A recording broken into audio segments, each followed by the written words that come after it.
Bonjour à toi et bienvenue dans cette nouvelle vidéo. Aujourd'hui, j'avais envie de te montrer un peu ce qu'on appelle une promotion immobilière concrètement. À quoi est-ce que ça ressemble? Je vais me promener un peu sur un site où il y a un promoteur immobilier qui est en train de construire des maisons. J'espère que ça va t'aider à voir un peu plus clair concrètement à quoi ressemble ce genre de maison, ce genre de construction ici à Abidjan. Là, je me trouve à Bassam, qui est la ville qui est très proche de la plage. C'est dans le sud de la Côte d'Ivoire. Et voilà, je vais te montrer les images. Reste bien jusqu'à la fin de la vidéo. Tu vas me dire ce que tu en penses et est-ce que c'est le type de maison qui, toi, pourrait t'intéresser.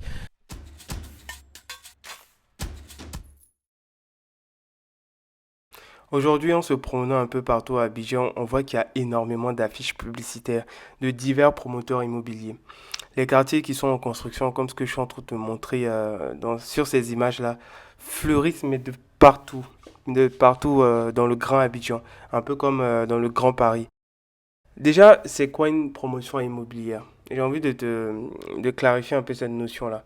En fait, la promotion immobilière, c'est simplement une activité professionnelle où le promoteur, qui est en général une entreprise, va construire plusieurs biens immobiliers et les revendre. Ici, tu peux voir que ce sont des villas basses que ce promoteur est en train de faire, mais ça peut être aussi des commerces, des bureaux, plein de choses. Pourquoi je suis en train de te parler de ça? C'est pour que tu comprennes un peu comment est-ce qu'on arrive à un tel résultat, au résultat que je suis en train de te montrer.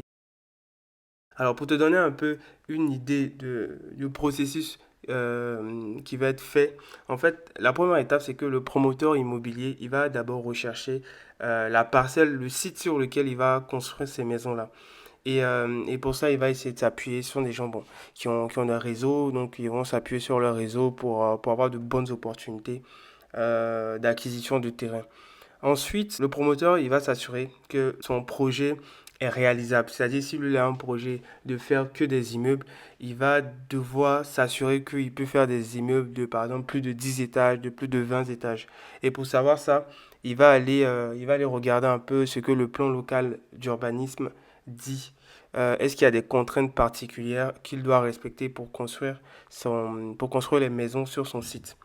Et une fois qu'il a consulté ce plan local-là et qu'il est OK pour les contraintes de construction, il va pouvoir lancer sa promotion immobilière.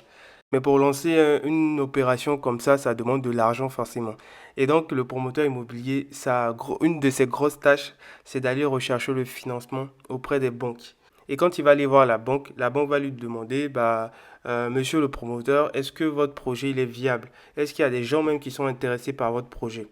Et en fait, le promoteur, pour prouver à la banque que son projet, il y a des gens qui sont intéressés, la banque lui demande qu'il ait réservé 30 à 40% des maisons qu'il entend construire avant même le début des travaux.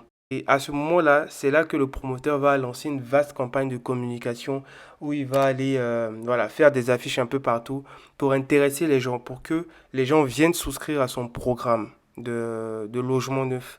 Et une fois qu'il y a des gens, il y a suffisamment de personnes qui ont souscrit à son programme, il peut revenir vers la banque pour dire, la banque, il y a plein de personnes qui veulent acheter avec moi, donc vous pouvez avoir confiance en moi. Et à ce moment-là, la banque va lui décaisser l'argent pour qu'il puisse commencer ses travaux, tout ce qui est gros œuvres et autres. Et c'est là que la troisième étape, en quelque sorte, arrive. C'est la partie construction même de toutes ces maisons-là. En fait, ce qui va se passer, c'est que le promoteur va devoir réunir des entreprises spécialisées dans la construction. Celles qui vont, en général, c'est comme ça. Il va prendre une entreprise qui est spécialisée dans les grosses œuvres. Il va prendre une entreprise qui est spécialisée dans tout ce qui est électricité, dans tout ce qui est plomberie. Et au final, pendant la phase de construction, le promoteur, lui, son rôle, ça sera un peu de piloter toutes ces équipes-là qui vont intervenir sur son site pour la construction des logements. Après, ça peut être une seule entreprise. Le promoteur, il peut être lui-même issu du monde du bâtiment, auquel cas, lui-même, son entreprise va gérer la construction de bout en bout de toutes les maisons. Voilà un peu ce que un promoteur immobilier il va faire, grosso modo. Et pour toi, en tant que particulier, pour financer une maison chez un promoteur comme ici, une maison qui sera vraiment clé en main, toute neuve et tout, il y a plusieurs possibilités. Soit tu vas payer cash, c'est très bien. Soit tu vas demander, enfin le promoteur, il va te demander un apport de 10 à 20% du montant du bien. Et ensuite, tu vas pouvoir régler le reste sur 2 à 5 ans en général. Soit il va te demander un apport de 10 à 20% du montant du bien et pour solder le reste, tu peux prendre un prêt à la consommation ou encore tu peux, en plus des 10 à 20% d'apport, tu peux faire un crédit immobilier. Après, le crédit immobilier il est réservé aux résidents ivoiriens. Si tu ne vis pas en Côte d'Ivoire, tu ne pourras pas souscrire un crédit immobilier. Donc, même si tu es ivoirien, que tu vis à l'étranger, tu ne peux pas souscrire un crédit immobilier en Côte d'Ivoire. Donc, finalement, c'est quand tu vis à l'étranger, tu es obligé de, en tout cas si tu as un projet d'achat de maison neuve à Abidjan, tu es obligé de financer cash. Et c'est ça la plus grosse contrainte pour les résidents non ivoiriens. Il y a probablement d'autres solutions de financement, tu peux acheter à plusieurs, mais si tu vis à l'étranger, tu constates clairement que le cash is king. Euh, Tu as besoin de cash pour pouvoir faire un projet, te lancer dans un projet de maison comme ça à Abidjan. Et surtout, si tu veux avoir ta maison très rapidement avec un promoteur ici, tu as besoin de cash. Une maison de 3 pièces, par exemple, dans cette zone, va te coûter aujourd'hui à peu près dans les 30 millions de francs CFA.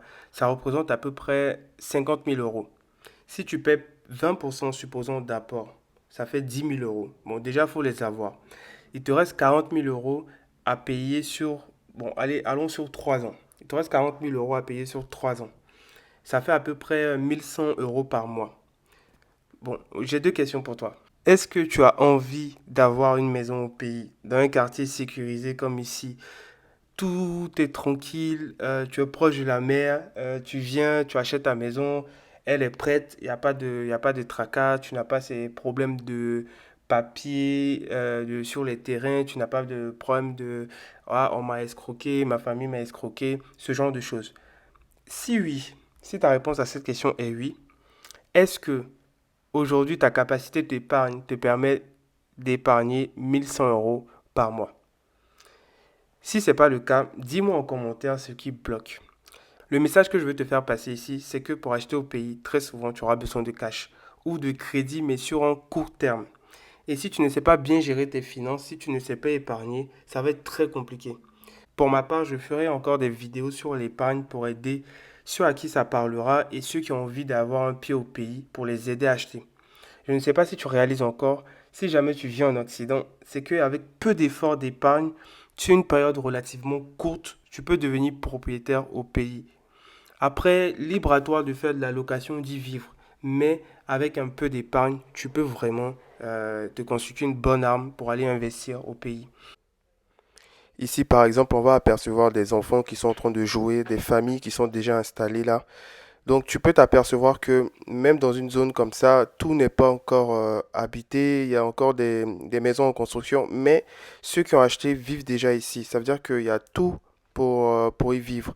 Donc, tu peux déjà acheter aujourd'hui et revenir vivre dedans quand tu souhaiteras. En attendant, tu mets en location.